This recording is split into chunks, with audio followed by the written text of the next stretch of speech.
Each dispenser is supplied with adhesive tape and silicone adhesive for mounting to clean, dry surfaces. If you choose, your dispenser may also be installed with screws and anchors. You can be completely confident of an installation using both the double-face tape and silicone provided. Before you begin, be sure the wall area where you intend to mount the unit is clean and dry. Use rubbing alcohol if necessary to remove soap film and allow the surface to dry before beginning the installation. Where the surface is molded fiberglass, it must be cleaned with nail polish remover without oil to eliminate any wax residue left by the fiberglass molding process. Hold the dispenser in position to ensure it's at the right height and there's enough clearance above the unit to remove the chambers. Next, remove the chambers from the mounting bracket by sliding them up and away from the bracket.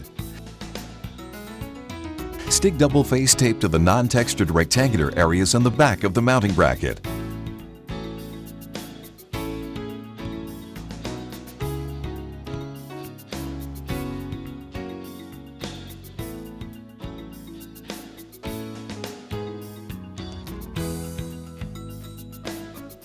Apply a wavy bead of silicone adhesive down the textured area on the back of the bracket.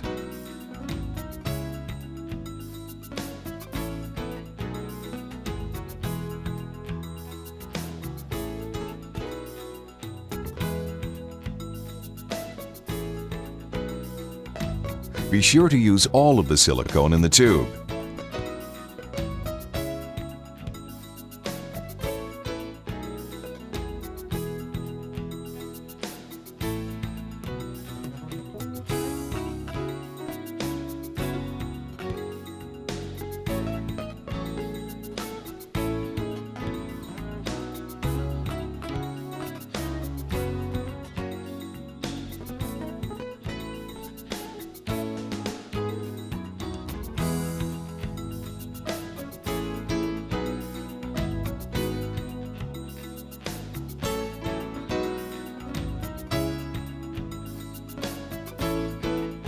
Peel the protective backings on the tape tabs.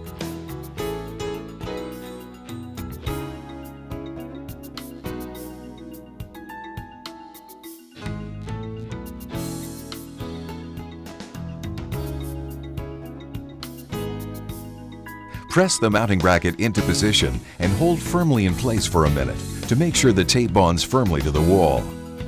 The tape will support the mounting bracket until the silicone is fully cured, which takes 24 hours. Do not fill the containers until the silicone has cured for a full 24 hours, or the unit may dislodge from the surface. The tape will not hold the weight of the fill dispenser. Some installations may require the use of screws and wall plugs instead of tape and silicone. Follow the same positioning instructions. Mark the screw hole positions, drill, and install the anchors. Fasten the unit firmly with the screws and replace the chambers. After the silicone is fully cured or the mounting bracket has been secured with screws, you can fill the chambers with your choice of liquid and prime the pumps. Because your dispenser uses a true pump system, the pumps will need to be primed before the first use and whenever a chamber has been completely emptied. The liquids will not flow until the pump is primed. First, press the button in completely. Now, with the button held in, place your finger over the pump spout to block airflow. And, while keeping your finger tightly covering the spout, release the button. It may take several priming cycles to get a good flow, particularly when the liquid is thick.